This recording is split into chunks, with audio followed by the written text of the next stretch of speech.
Hey there, my name is Younes. I'm a musician and music teacher based in Lyon, France, and I'm also writing a doctoral thesis on progressive music.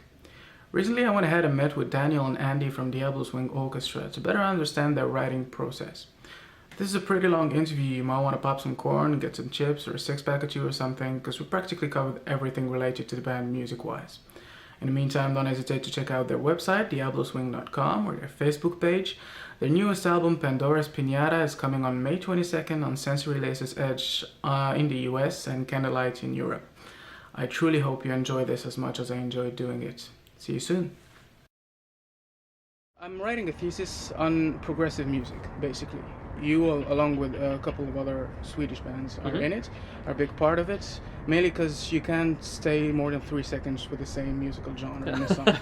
And that kind of intrigues me. The main component of music I'm trying to understand is the transition aspect of music. How do you go from point A to point B without A being too different from B and B being too different from A?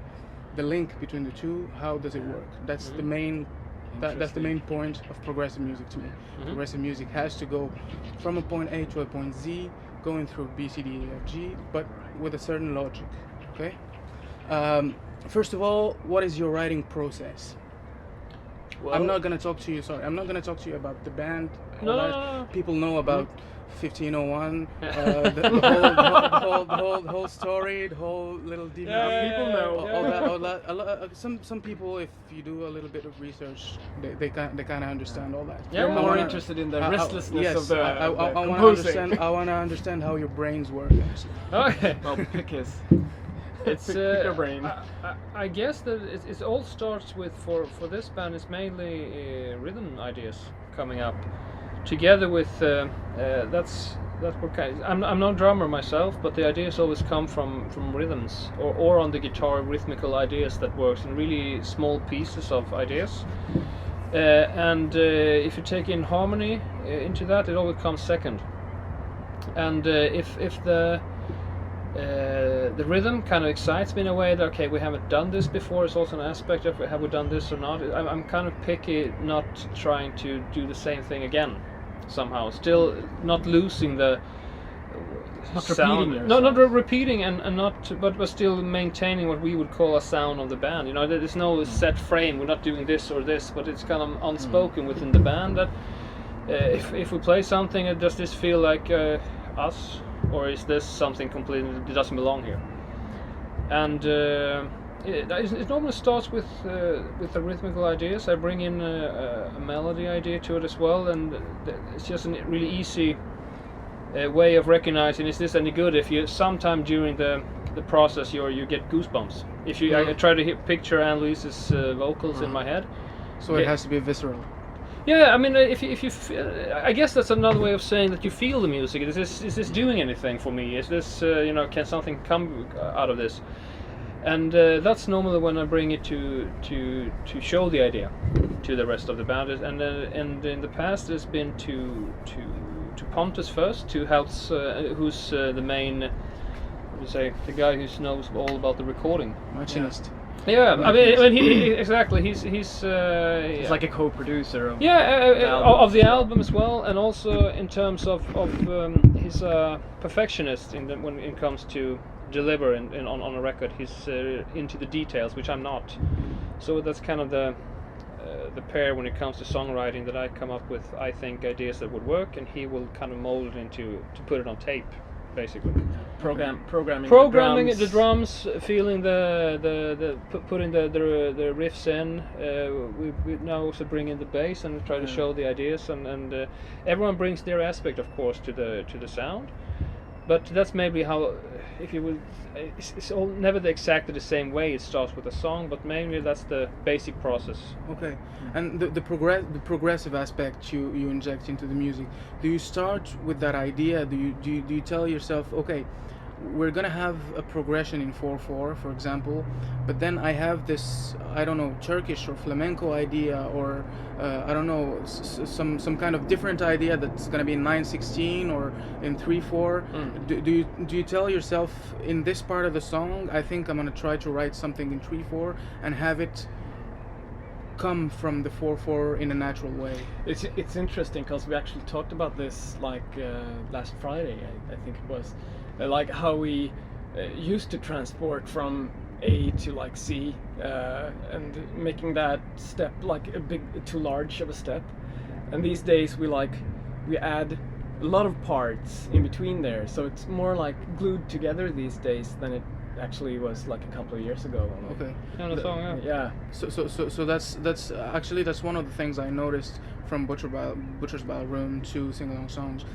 In Butcher's Ballroom, you had a lot more of 4/4 really mathematical 4 groove. In Sing Along Songs, there are some little more 2+4 in some aspects. There are some additional rhythmic patterns that interest me.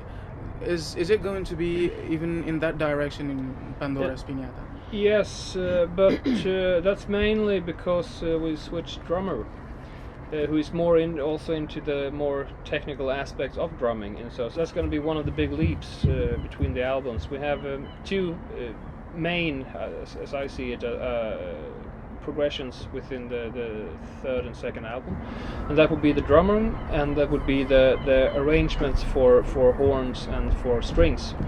There are huge string and horn arrangements on the new album that we didn't bring in the last two because of two reasons. We brought the horn players into the band. They're in the band today. Recently, yeah. Yeah, and Johannes, who's the cello player, wrote beautiful string arrangements for a lot of the songs.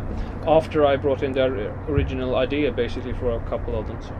So it's the songs are more integrated than before, and because the band is more integrated now. Yeah, it's more and more, as you said, it doesn't sound as much as a rock band bringing in other instruments than actually. It's not Exactly. the guitars. They don't have that much, not much more of a part to play than, let's say, the trumpet or the cello. It's kind of more equal.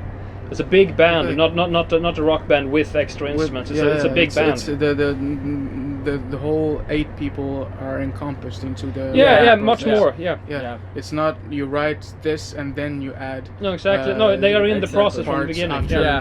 the writing process. Yeah, and Yeah. the result Okay. is that we're all in the same cardinal direction when composing. So it's not like this metal riff takes like a turn into flamenco or whatever. It's more integrated than that. Flamenco from the beginning. Then. Yeah, exactly.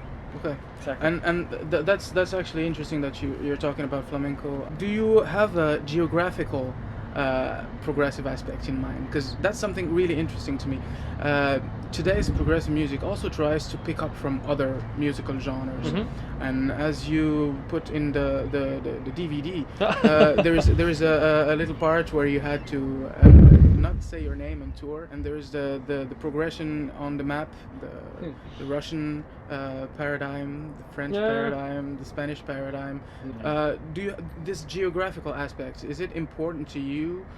Do you where do you dig it actually? Do you have I don't know, Oriental musical knowledge, Andalusian musical knowledge? It's a bit the funny thing there that most of if I would take my own knowledge, it comes from experiencing it more than actually studying it, because it comes from the opera aspect, comes from my mother being an opera singer. Yes. So I was brought up with it. I was married. I was married from someone who came from Iran. Oh, okay. So I've heard that music since I was 17. I had it. It's all been in my past, the knowledge, so to say, of the music, but it has come natural more than it has come that I don't study it per se, and they say, okay, we're going to do this or this, but I always think of it as I have this melody. In what context would it fit? In what context would it would make this the best song it could become? So all the aspects of flamenco, it comes from either someone introducing it to me. I've been listening a lot to it, but I have not studied it per se as a genre, the history or the something. It's more been into my life in different times. Okay, so once again, it's more visceral than technical. Yeah, or, exactly. or It's more. instrumental. That's actually one of my next points. you've integrated, it's not flattery, but quite brilliantly, some aspects of Andalusian music. It's not that easy to play flamenco. People think that if you can play the Hispanic scale, right. you can play flamenco music. If you can play the minor second, you can play Arabic music and things like that. It's much more delicate than that. There are rhythmic patterns in the music. There are specific rhythmic patterns in Arabic and Andalo-Arabic music like that. Do you have ever experienced, just experienced, because I haven't heard it yet in your albums, the quartetto? Do you intend to? Let's see now if I think we've had it, or was it just on a... Well, you played the sitar, right? So that's quarter tones, right? Yeah, but not no. Just the simple progression of a quarter tone. I think there is something like that. I have my cheat sheet, so I have to use it because there are so many songs. You played a little bit, some really in Infralove. Yeah, there are some ideas in Infralove. Yeah, it is, and it's used subtle. If you take an Infralove, it's used with a harmonizer that kind of brings that out. Okay. And in the maybe you also mentioned in the intro of it, I played on a sitar from a Persian instrument. Okay. So I think it could because those two songs are connected. So I'm guessing you also mean that one as well. Okay. Yeah. The intro, the Gunpowder Chant. Yeah, it's called, exactly. So that's played with Pontus, who's been also once again is more as you describe it. He's been in. I recognize his touch. Didgeridoo. Yeah, exactly. And he's been living in Australia, so he picked it up there. Okay. So it's once again it's like being on site and hearing it, trying to play it, and it's more. It's not actually. I mean, the division in the band would say that we have half of the band, which would be me, Andy, Pontus, and earlier also Andreas in the band. We haven't studied music as such, but we've experienced it in another way. I mean, gone into it and been really interested, and the other part has done that as well and also studied it. If we take Johannes on cello and Martin and Daniel on trumpet and trombone, of course, and Luis, classically trained for 12 years, so that they have a huge background when it comes to knowledge and theoretical knowledge. So but this kind of division within the band has also created a tension that and the ideas comes from a point of, okay, let's try this, and maybe they say, oh no, that won't work, we can't do that, but then we try it, and with the knowledge of them bringing it in and to put into full arrangements, it evens out the gaps. Yeah, exactly, and we have the we have two camps, so to say. I mean, it's not like just something you think of every day, but we have two camps that together it kind of creates the sound of a band that maybe doesn't sound like the ordinary band. Yeah. Then of course you have the patterns that you can follow, like to attain that certain like evil vibe, like the tritonus. Yeah. Of course. So you have the patterns to follow, but then you have, like we have, like the whole spread of different genres within us and different disciplines to start with. Yeah, but maybe it's more the diminished chord is quite frequently used as a we stay maybe perhaps a little bit longer on the diminished chord that is from others. Maybe we just use the, let's say, A7, but we would prefer to use C sharp diminished instead and just stay on that. I mean, maybe that would be a compositional technique that we would, we can comment on, but we haven't really, what should I say, analyzed our own music that far, so to say. And who knows why you actually like follow certain patterns and why you have certain preferences within your composing. Anyway, like probably you know more about this than we do, but yes, this is more about feel to us. Yeah, it's like I'm in a whole and like a place in my life where I listen to a lot of cumbia and like Colombian heritage music and stuff like that, and I just love it, and mixing that with a lot of different genres as well is like intriguing in a very nice way for me, and I don't really know why.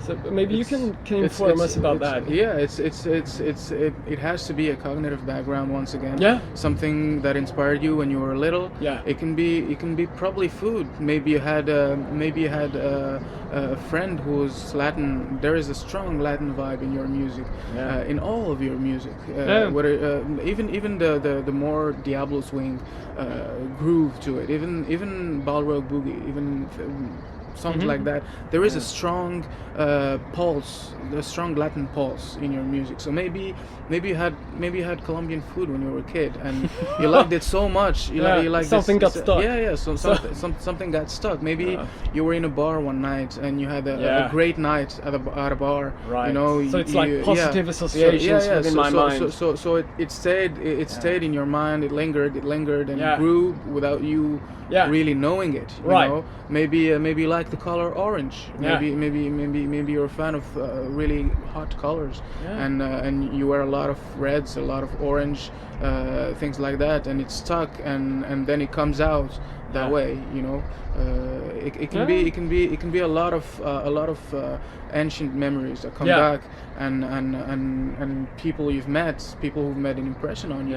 It can be Latin people you met who made an impression on you.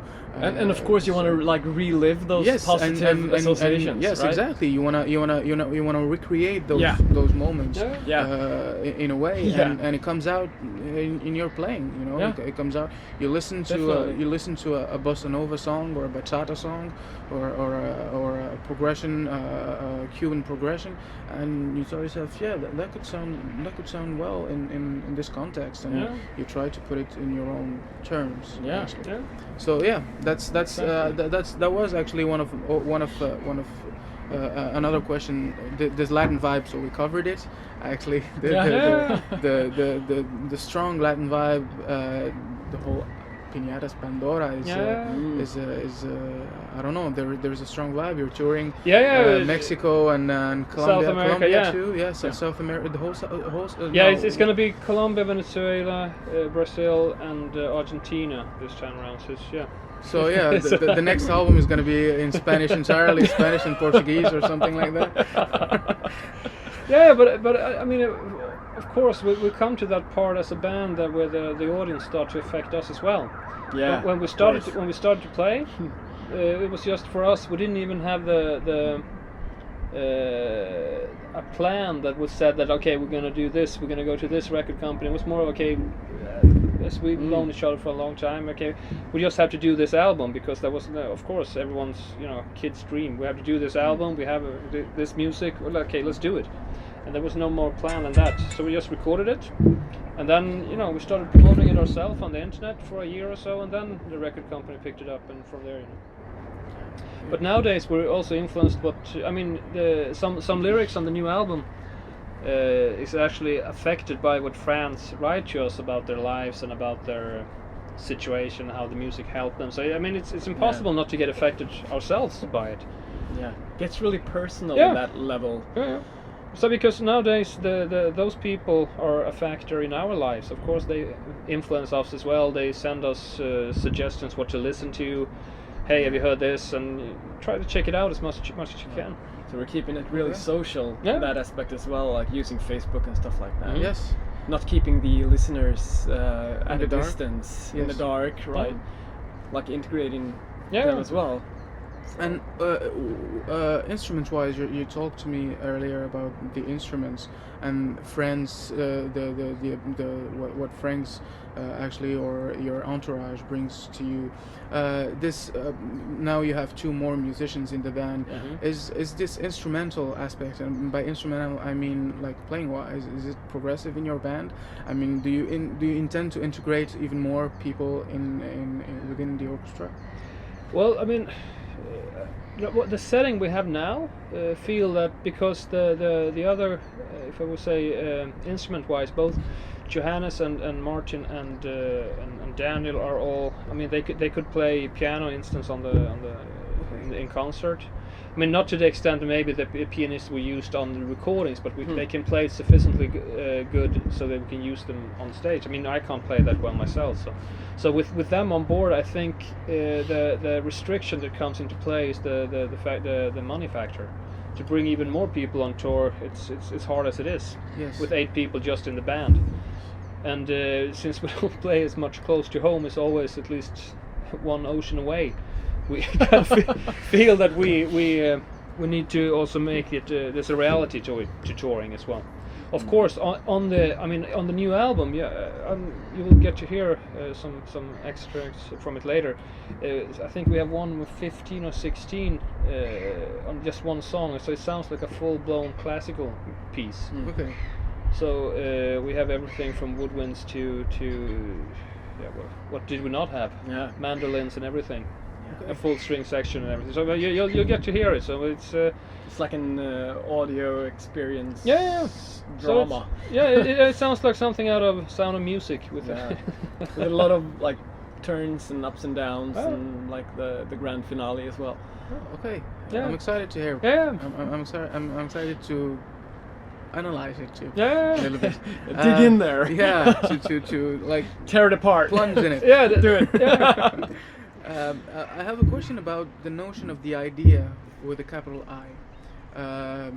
The notion of the idea as proposed by musicology is the notion that you can be in a bus or a car or shop, and you hear the door close in a certain way. Yeah. It creates a rhythm, and you remember that rhythm, and you try to play it. Have you watched Dancer in the Dark? No, No, but not yet. but I've heard so many people talking about it. So Maybe we should check that out. Yeah, we sometime. should together. So, yeah, it's quite a sad movie, but Yeah. the ideas in it are really interesting. The imaginarium in a way of the main character's brain.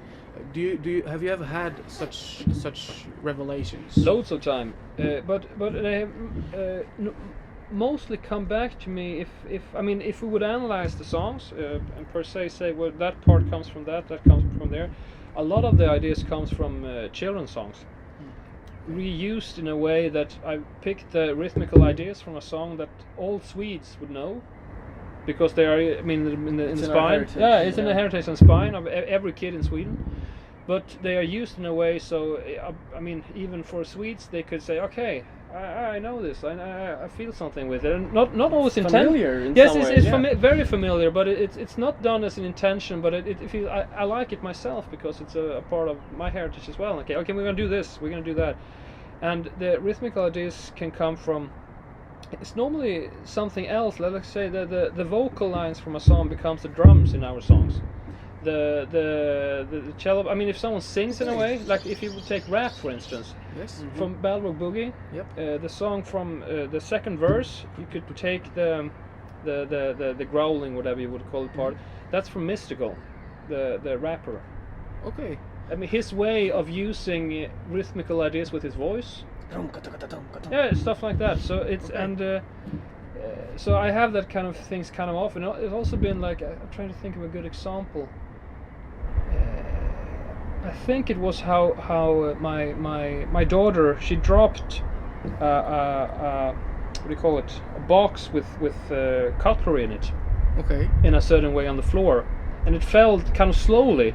So it created a pattern that was used in one of the songs as well. So I know what you feel, and I've experienced it Okay. kind of a lot of times. If you know the Swedish guitar player, I'm sure you know him, Mattias Eklund. Yes. Yeah. There is a song "Print It," who's Mhm. written that way. So that's the kind of ideas I'm talking about. Yeah, Okay. I can definitely relate to that. Now on to the sound of your compositions. Sound is a main ingredient. There's a significant progress from Butcher's Ballroom to Mhm. sing-along song. There's much more dynamic. Mhm. It's a lot more open. The cello has a lot more top end and Mhm. and high mids. breathing. Yes, it's breathing a lot more. Even the bass, you have some kind of tight overdrive in the sound, a background overdrive, or like a growl or something. exactly. You're using maybe Girth. Fender. You're using Fender 5-strings basses with maple I used fretboard. That's one you did, Yeah, I used a 5-string Fender on the Butcher's Ballroom, and I used like a 5-string. What was the name again? Lund. My God, I just lost it. Landmill. Windmill. Windmill. Okay. Yeah, a custom windmill. Okay. A custom Yeah. windmill. It's a small German brand. Okay, yeah. It was at the time, and nowadays I use Henrik Jansson guitars. Yeah, we all do, basses. actually. Yeah, we all do. Okay. So yeah, it's I've gone from maple to like mahogany. So Mahogany yeah, fingerboards. yeah. Okay. So and necks too. Okay. The whole neck is mahogany, Okay. which is like It's like an peculiar. acoustic heritage for like crafting guitars, and that's kind of interesting because it's the bass on the Pandora's Pinata. Sounds like a piano. Yeah, it's like a really Okay. clear note. You have very Sustain. direct, a very direct sound. Very Yeah, Yeah, you're melodic, gonna hear the beat. percussive, yeah, high Actually, mids. yeah, it's, Okay. it's definitely Yeah. more present on the last album, the bass. I mean, at least for me, I can hear exactly everything really, really clear. Yeah. On a lot of that you Yeah. could not hear on the first two albums. Exactly. The first two albums ended up kind of blurry bass-wise, I'd say. But Yeah, if yeah, maybe not if you compare to the everyday recording, but if you No, compare to how no. they sounded in the mix. yes. exactly, yeah. And do you integrate the sound process in your composition process? I saw. Did you used to use the double rectifier in Butcher's Ballroom? Yeah, I mean yes, but I think that for that was not for the first album because as I said But the second, right? for the second album there was definitely a sound aspect in the compositions, but not the first one because we didn't have a really clear picture of what we wanted to do with the sound because we didn't know. It was most of us except for maybe you and Pontus were completely newbies to recording anything at all. Okay. So when writing was more just okay, this is what it should sound like it was all in basically in my head. Yeah. And then we try to pick it out, okay, this is going to be like, and then we had a much clearer idea for the second album, Yeah. what we wanted to do. And the guitars that you guys use these days sound a lot different as well. Yeah, It's I just mean, baritone and like it's baritone and it's also, seven-string. yeah, I use a 7-string and from the same brand and Pontus uses a baritone. Yeah. So you're dropping the tunings a little more in Yeah, Pandora's it's, Pinata? yes, it's I guess it's all in A almost. Yeah. I mean, Really? yeah, I mean all the tunings are, I guess, a lot It's of. really, really low. And you like writing in A? That's very personal, actually. That's a very personal question. more Yeah, no, than- I mean, the thing is that we always have a transgression coming from what I write it in, and when it has to be adjusted for Anne-Louise's voice. Mm. Okay. So because sometimes a key doesn't work for her, so we have to adjust it. That's one of the reasons. I mean, the one of the songs we went from E to B, I guess, as a change, and that was the Aurora one, the classical piece. That was hand-picked, so to say. Okay, these are the intervals we have to use. That has to be the high note. Okay, we use this one then. So it's So it also it comes from what suits her, and if I'm gonna sing, we use what's and then actually I think A is my preference, write and Okay. sing in. Okay, that's okay. A minor I That's, would add. All right. You certainly know this, having a musical background, music extension and release. To me, there is also like a contrast point of view in music. In your music, there is a musical contrast. There is a lyrical contrast. Is there a personal contrast not in your personalities, but in your musical personalities? Oh, You mean yes. that we appreciate the clashing parts with Are you musically contrasted? I mean, do you try to integrate in your musical listenings or in your musical life? I mean, I told you to different kinds of music? Yes, yeah, of course. Or contrasting musics. Yeah, actually. yeah, of course. I mean, extremely heavy music combined with the most easy listening, of course. But Yeah. but I think that's a thing that's most, my personal opinion at least, that most musically interested people these days, since it's so easy to come by music and try out, you don't have to pay. It's everywhere to listen. So I think a lot of people into music today, it's not such a big thing listening to Meshuggah as well as whatever. Take something else that's more radio friendly perhaps. Yeah. Because it's all there, and for me personally, I can find something that I like in almost every genre, and I pick up on that. I rarely find music that doesn't have anything. Because if you take Schlager music, for instance, I mean, I can find something there as well, because you can see, okay, that's what make people tick, that's what they like. I mean, even if you don't like it yourself, you can appreciate what the writer has done to make it work with a lot of people. Yes. And of course it comes down to personality as well, since like different genres of music like appeal to different personalities And moods. And moods, of course, and identification is an interesting factor there as well. Like if you identify with heavy metal, maybe you don't identify with jazz, or you do, as we do, or depending on if you're like keeping yourself like open wide, or like more like closed system. Yeah. Like so. But contrasting, I mean, for us, I think that what we really try to keep within the band is that we don't do, because on the surface we might appear as a gimmick band, saying that okay, they have this fun thing, they throw in some swing rhythm and they think they play swing, you know. But we always try to keep we try to honor that. If we take on, let's say, a genre, if it would be swing, for instance, we try to stay true. Is that the word? But I mean, we try to pay it respect. We don't. Yeah. It's not just things we do for fun or to get attention. I mean, I really love the kind of jazz and stuff, Django Reinhardt and stuff. It speaks to me. So I would say, okay, I don't want to mistreat it or do something just for fun. I really want to try the best I can do with that kind of music. But it always will be an interpretation. Yeah, of course. Interpretation as well. Yeah. Right. Like if we try to do like a flamenco part, as we talked about earlier, it's always an interpretation, since we don't know actual flamenco. We don't have that heritage in our culture. So that's what it comes down to. We play a version, but with respect. We pay respect to the original, so to say. We don't do it for fun, or we try to also normally try to keep the theme somehow through the song.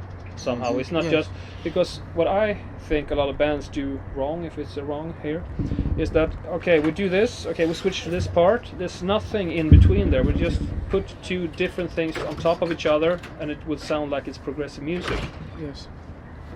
That's not really the way it No, always works. it's not what I think works best for me when I listen to music, because I want to hear something from A needs to go into B, or something, it has to connect in some way. It can do it so many ways, but something has to connect. And is there, you're talking about A and B, let's say it's time, it's a time coordinate. Is there a space progressive aspect of your music? That's actually a simple question. Do you prefer stage or studio? And I'm guessing it's going to be stage. It's actually correct? different from within the band, I think. No, you two. You two are here. Yeah. I'm guessing if you wanted to tour so much, despite your record company's wishes, it's that there is a kind of freedom on stage you have that you don't always have in the studio. So that's actually my question. Is your music progressive even behind a computer screen and on stage? So you've written your music, you have your sheet music, you're ready to enter the studio, it's all written, there's the polymeters, anything you want, etc. And you start playing it, you record it, and the sound engineer gives you a sound, and you say, okay, I'm gonna try this note instead of this. Do you do that? Yeah, of course. I mean, if something comes up, and it always does, there's always something comes up. Okay, we have to do it this way, or the magical aspect of music not really turning out the way you want it to. Even if you recorded a billion of times before, when you do it, the final one, it's that take, that's the version it's going to be on the record. Something's going to sound different. I mean, you can't even explain it, because you play the same note, you play in the same key, you play everything, but the feel is not there. So then sometimes we have to change it. It happens that I had to sing instead of Anne-Louise. Has been a thing that it doesn't work in that key. The energy doesn't work somehow. Some songs are really hard to play live, since they were written in a certain way. Yeah, I mean, we have a good example from the first record that the solution was that we used different tunings within a song before we switched to 7 and baritone string guitars, and then 5-string bass even. We had it then, but it wasn't written for 5-string bass, the first record. So I mean, the freedom of changing something, if we can, as long as we can, we do it in the studio as well. But your original question was if we prefer one to the other, or No, it's if you change things in time and space. I mean, Oh, yeah. in time, to me, it's going to be the studio. The time aspect is going to be Oh, maybe yeah, maybe okay. the studio, and the space is going to be the time, and the space is going to be the studio and the stage. I mean, do you change sometimes on stage? Yeah, Do you yeah. try Yeah. out some little Yeah. improvs? Yeah, Is yeah. there? we changed some your- songs for live. because you have a sets as strong well. jazz and bebop and post World War II aspect music. Do you do that? Do you have jazz? To me, is improv. If it's not, if there's no improv, it can't really be called jazz music. No. Right. There has to be this strong improvisation aspect to it. Do you do that on stage? Do you try out some things like in the moment? Yes, that has happened. Not intentionally though.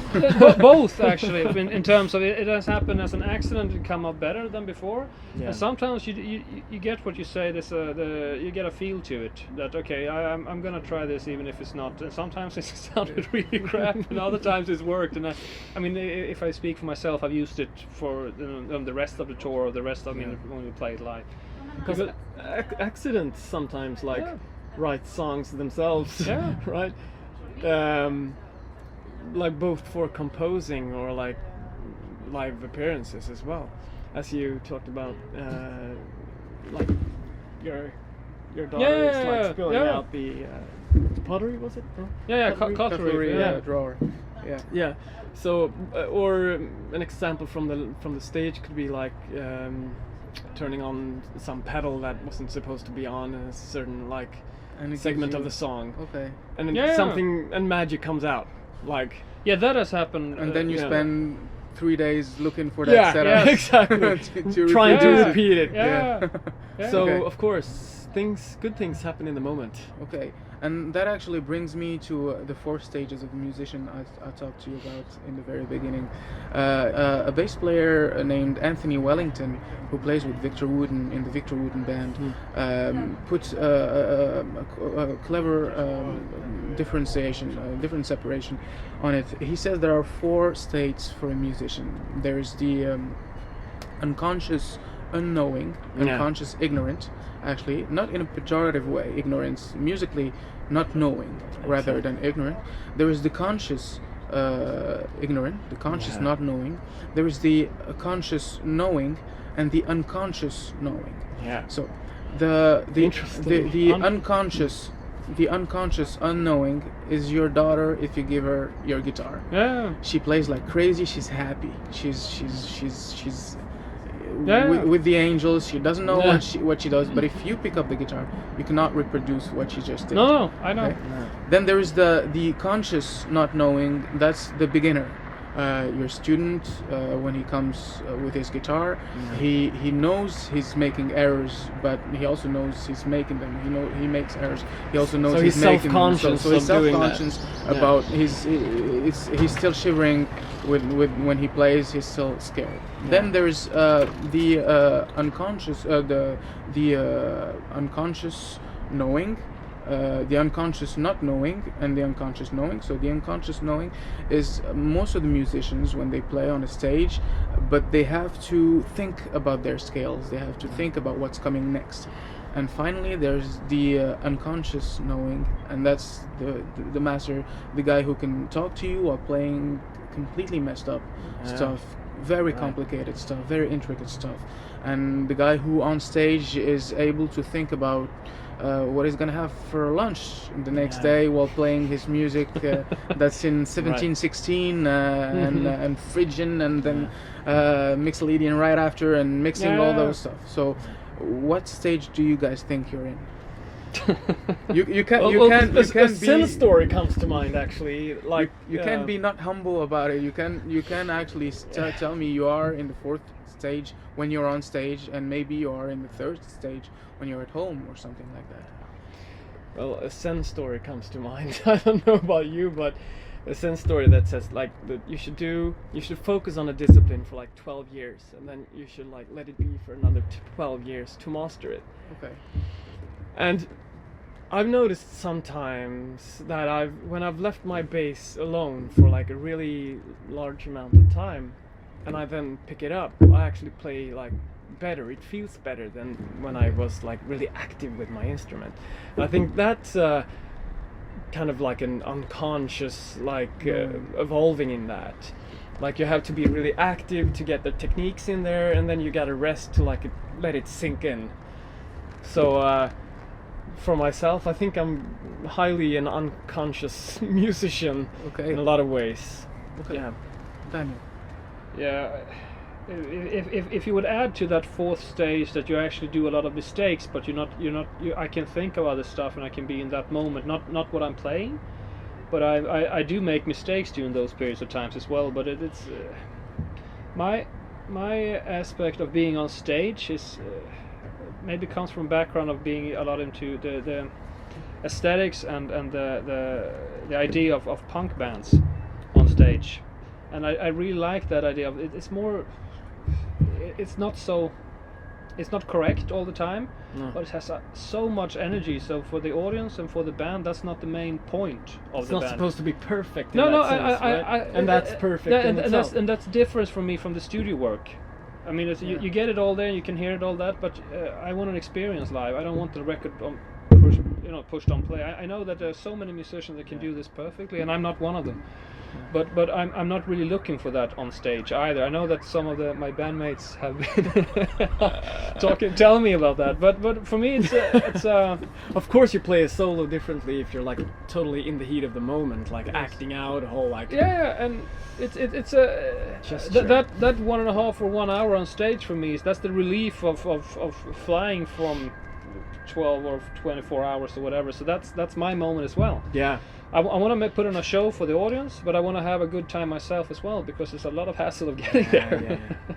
I understand. Yeah, so I couldn't it's a say release, total release. Yeah, but I'm not thinking of what's to come next of the song. I'm not having those thoughts, but I'm not playing perfect either. So I'm guessing a bit I'm mixed there. Yeah, and if you start like thinking while on stage, if you get nervous, I make more mistakes. Yeah, it makes it worse. And that's when like blackouts present themselves as well. Yes. Like little tiny black holes in the set. Then you're like, this is what I do. I turn to my amp and like start fiddling the knobs, like in distress, until that's the hook. Yeah, blame the amp. Yeah, blame the amp. Gotta blame someone else. Gotta project your anger. Yeah, about amps and blaming them. There's a strong computer effect in progressive music. You kind of saw that coming. What is your relation to machines? Pontus. It's Pontus. It's everything from effects to my guitar. I speak for myself now. He really brings this knowledge into the band in terms of guitars, especially for me, because if you look at my pedal board, you look at the recording process, you look at everything, it's through him. And he has he comes from producing dance music from a couple of years back, so he all effects and everything, and it's handmade by him on the albums. And it's normally a discussion sometimes between him and me. Say, okay, we need this kind of atmosphere, and he goes away for a couple of hours and comes back with that atmosphere. Or sometimes a lot of times better as well when we first discussed. But he's extremely. He can pick up on ideas, and he can think, and he can put them down, and it comes out much more with computer effects than with guitar playing. Because on guitar playing, he's more like, okay, this is the way, and he plays it perfectly with everything in time. But he's more what do you say it, imaginary, with effects, visionary and an atmospheric in his thinking. Okay. And do you have a progressive aspect with your gear, with your instruments? A musician's life is always looking for even a more suitable instrument. You told me you changed to windmill instruments from the Fender instrument. You switched to 7 strings guitars. That's maybe in regard of tuning more than maybe the feeling. You played the Telecaster before. Yeah, this is a replica. It's like a Telecaster, but with 7 string. It looks like so. It's, okay. Yeah. And do you guys always have this notion, this idea of bettering your gear, your stack. Like for example, one of the main examples I could give you today is Opeth going into the Marshall vintage and changing their sound completely, and because of that, or thanks to that, to changing their sound, they have the modern vintage Marshall. I don't know it's how like a back it's to called. the roots kind of thing. And that's exactly how we put it. It's got to be vintage and modern at the same time. So the Marshall does that. So we're gonna play on that because it sticks to the music. Do you have some kind of ideology like that where your gear follows your music? Because music following a gear is not something. Gear following music can be an idea, and music following gear following music. I mean, it's two different aspects. Do you have one of these aspects? I guess that one dependent on the other. Or? Yeah, I mean, it kind of. I guess that if we were a band with unlimited funds, we would have a lot more scene, because we always have when we're recording albums, we have a context of, okay, we have to do this in a certain period of time. Most of us, all of us have jobs that has to be, we have to go on vacation from. And so it's always okay, how do we do this, and it has to sound coherent somehow. So we need to find a base, a foundation that the rest of the songs can lay upon. So that would be a discussion with bass, drums, and guitars once again, which normally is the base of the foundation of the songs. And then to everything else that we bring in is the glacier. Is what it makes it sticks out, and it was to put the touch just to the songs. Yeah. Since we don't travel with our amps, well, we bring our pedal boards, and sometimes we bring like an amp head or something. But when we fly overseas, we never bring those amps. So that like differs us from the bigger bands, I suppose, in that way. Because if the backline consists like of an 8 to 10 ampeg rig, I have to do my best with that to make it sound like me playing like my sound. So and that comes all down to an evolution of like using pedals and guessing how a setup would act live in an active stage environment, as opposed to what it actually does when you're in the heat of the moment. Like I have some boost setup pedals, and I have like an envelope filter that I was like, my idea of that was to use it for certain parts. And then once I am like on stage and live, I leave it all on because it sounds so much more aggressive, because I want to be loud.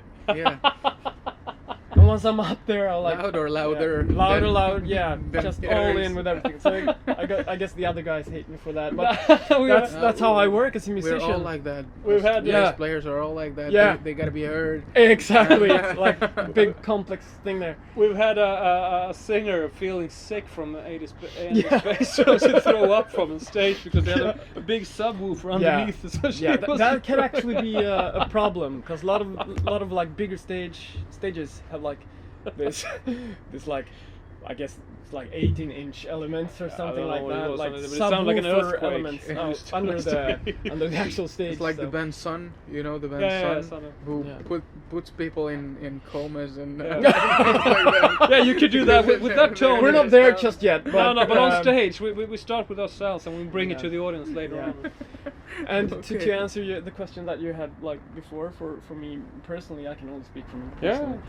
We follow our own separate like evolutions for gear, obviously. And my evolution has been like, what can I do with a 5-string bass with those small hands? And then I figured out that I don't use my G string a lot, so maybe I can have someone build a 4-string bass, but it's actually like tuned as a 5-string bass. Exactly. So that's what we did baritone for this. bass. It's a baritone bass. So that's what we did for this album, and it came out really good. It's a lighter bass. It's you can hear it on faster passages. It's like a Fender Jazz bass in a foundation, but it's a whole different story than that. We talked about education and jazz harmony in the beginning and classical influence from your mother.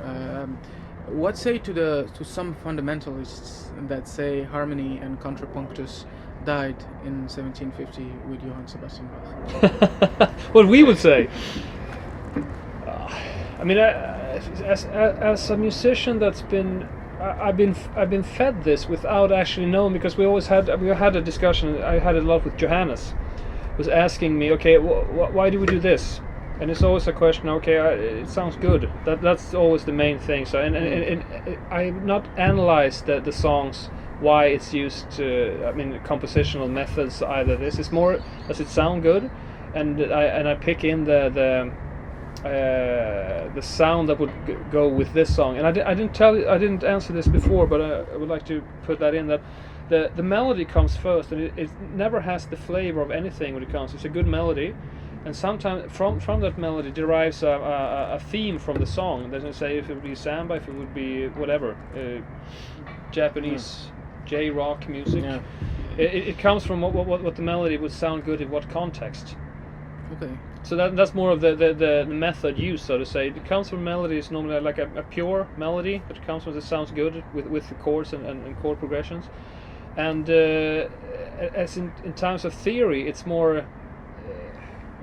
It's not so much incorporated until later on when it comes to arranging for the song, so to say. Okay. About the arts, I told you we're going to talk a little bit about art. Do you have extra musical interests, extra musical influences? Some people look at a painting and it influences them. It brings certain memories, as we said. Do you have a relation like that with some other form of arts? And do you try to bring that into your music? That's what interests me. Well, I guess it gets brought inside there unconsciously, like art often does. But I think I can only speak for myself, but I guess one picks up a lot of things from various places regarding art, of course, but maybe not from the museums, because my experience from visiting art museums and galleries and stuff like that is like you get like bombarded with so much art that you like you have it up to here almost, so you have to like go and rest to come back and like digest it. But when you're not like prepared to being exposed to art, like when you're not visiting a gallery, like if you're say that we're right here in this hotel and a painting hangs on the wall, I think that it's easier to like dig into that painting as opposed to being in an art museum and like digesting art from there. So I think that art in I would say for me it's more like performance arts. If someone is really skilled with, I don't know, it's just for instance juggling, for then you see a really nice performance. It can be interesting in terms of it thrills you in a way that art can do. Okay, I mean you can be amazed, you can be, or I remember I saw this become silent. Or this how they integrated this woman who made stories with sands. I remember it affected me quite a lot. Okay. So I would say, but I can't really make the clear line between okay, this is what comes out when I see this, but you're there and you're amazed, but you're touched by it. So I'm sure it's in the compositions, but I can't draw the line that this comes from there in the same way I can do from music stuff. That I can pick up from moods that we described earlier. That letters we get from that, how our music affects them. They affect us back somehow. So I mean, it's all our integration with different things. That okay, you react to what you see, but it's hard to say exactly how we react to it. Yeah, exactly. All the time. If I tell you, for example, Picasso, do you have a riff in mind? Oh, Can you have a interesting. rhythm in mind? Does Picasso have a sound for us? Yes. Or? Actually, that's funny because I have a replica at home from him, and I remember writing. Sitting in front of that, but I mean it's not as such as him as an artist. It's just because of the reference I have to him, because I have a replica. It's the pencil. Yeah, the pencil sketches I have. So, but not like I would say okay, this is how he would sound. But it would be a challenge. I would like the challenge for say if someone would expose us or me for something. Okay, how does this sound? And it could be Picasso, it could be whatever. because then yeah. you would pick up on different things. Okay, Yeah. this is how it sounds to me. Yeah. Okay. This is actually a part of my day job that we're speaking of here. Not in the sense that we use like real art for it, but we like brief musicians to add a whole new level to like an animated sequence. So Too strong? no, it's okay. Like using computer animated graphics and like putting sound on that. So that's everything from like sound effects to telling a story with instruments, right? So it's that's like that as well. Yeah. It's not Picasso, but No, but I mean, if you a good study in terms of how it would be, how sounds and art, if you would say film, are used. I really like old cartoons before they had computers. Okay. How they Yeah. used instrument to create effects in the movies, yeah, because they are used in a very and moods and moods yeah. as well, but it's done in such a musical way instead. If you look at the old movies, they are how they move, what instruments they run with that. So that would be an influence actually when I think of it, because I Yeah. remember a lot of old what you watched as a kid. How's it influenced Yeah. you? How do you see when someone sneaks? Oh, you hear that kind Exactly, of movie. exactly. So, yeah. It's probably like deep down inside Yeah. us, like with the associations that we spoke of earlier, Yeah. right? So yeah, what will this actual like lighting sound like if it was Yeah. So also sound all or- Disney movies are a huge Yeah. Influence. influence, Yeah, I would yeah, say. yeah, of course. Yeah. And of course that would be interesting to work with, like for a Diablo Swing show, Okay. like working with the lighting or like projections on a wall. We thought of integrating video projections for a tour a few years back, but we ended up with a black backdrop instead. But that would be really interesting to do sometime, Yes. like telling a story with the lighting or with the projection. Yeah, the background with Anne-Louise as being an opera singer full time has also brought to the ideas we discussed, setting up at a proper opera. Yeah. Okay. Yeah, but I mean, it's once again, it all comes down to funding and time to do it, of course. But I mean, it's been in the works sometimes, so maybe in the future we'll do something with that as well. I'm asking also this because you have a strong relation to artwork. You have 3 different types of artwork in your 3 different albums. The first one is much more figurative, the second one much more surreal, cartoonesque in a way, and the third Yeah. one is much more Art Deco, Art Nouveau in a way, with lots of colors, lots of colors on black inlays and things like that. I saw also the new artwork on the website Yeah. today. It's also a little surreal in a way. Yes. So Telling a that's- story. Yes, Yeah. that's the main idea behind Yeah. the question. Exactly. Is there an influence? Is there a sound that will come out of this? And I'm pretty sure when listening to Pandora's Piñata, we can relate to the visual like we did in sing-along songs and sometimes in Butcher's Ballroom. Yeah. Like the and- songs actually yeah. came out of the piñata. Yeah, Yeah. could be. Okay, the last questions are a little bit about your taste. What do you think about the progress of progressive music these days? Well, I already stated one fact that it all depends on the band, of course. But if my take on the genre and a lot of new bands I've listened to, that being MySpace and Spotify related, so I can't name them all. But a problem I would see in the genre is this fact that a lot of bands that are so talented technical wise, they overuse it in terms of their compositions. They let their technicality overshadow their compositions. In fact, there's so much going on at the same time that I can only enjoy it in terms as a musician. I cannot enjoy it as a song. Yeah. I would never put it on in any other aspect than just listen. Be amazed by them as players. And when you see those bands appear live, it sounds almost like the actual record does, right? Yeah, Because there's so much in there that needs to be like pre-recorded backgrounds, and the drummer using like headsets and stuff like that to make it work. So Yeah, progressive in terms of being it doesn't have to equal huge technical skills, but I mean, of course, it helps. But for us, it's just a toolbox. So I would say that there's a lot of bands as well that I love and I can listen to, but I can sense that a lot of young players focus a lot on the technical aspect in progressive music. Yeah. Yes. And what is your relation to the technical when you're training? Yeah,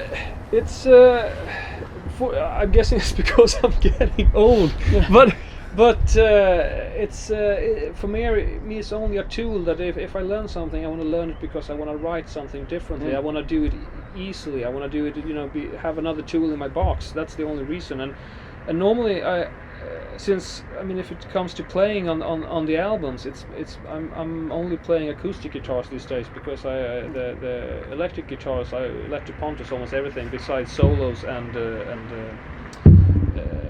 acoustic guitars. It's in the band technique has never been a factor for us. It's more somehow we've been blessed with having so many good players in the band. So if we need a really fast solo somewhere, we would put it on the cello. Okay. We would because they have it, but they're coming from a different school because their view on practicing is so strict and so rigid that 7 hours a day, that's nothing. That's a normal day for them. Mm-hmm. So this is how should I say? I mean, my take would be that I want to be in something that sounds special, that shows that this can live in 10 years or 20 years time. It's not dated to this day. It's songs. It's nothing to do with technique. Yeah. It's just another factor in there. You can play it because this is what we can create. Yeah. But it's never been a main factor in this band. And there is indeed a lot of looking back within progressive music as well. I'm interested in drummers more than I'm interested in bass players actually. And take like Danny Carey from Tool, which is a big influence for me. Of course, he plays like John Bonham in a lot of ways, and a lot of other drummers from way back when. So, I guess being in progressive music and progressive metal or rock or whatever you can call it, I think it's like picking up a lot of pieces from the past and put it in a new context. Okay, that's my take on that. So, yeah, and Tool having an album in the pipeline is really interesting. I think that for next year. Are there things you're looking forward to musically, as individuals, as a band, bands you're looking forward to, things you're looking forward to for the orchestra? Even though I kind of think that Muse had their high point with Origin and Symmetry and all that, but I'm always following what they do next, and I think I always will, because that album has such a huge impact on this band and on me personally. And for right now, it's a band, it's a Norwegian band called Katzenjammer, which I fell in love with head over heels, lately, and so that's. They're coming out. It's already out, but it's not out in Sweden, so I haven't heard it all yet. So that's. And for DSO, I mean, as a whole, if there would be a follow-up to the, I think, is it a French film, the Les Triplets de Belleville, or is it a Canadian? Les Triplets de Belleville. Yeah. Yes. Is it a follow-up to that? I think it's French. I'm not. I don't want to. No, it's in French at least. Yes, but I mean, if that would have a sequel, that would be the main. Because that album and that soundtrack of that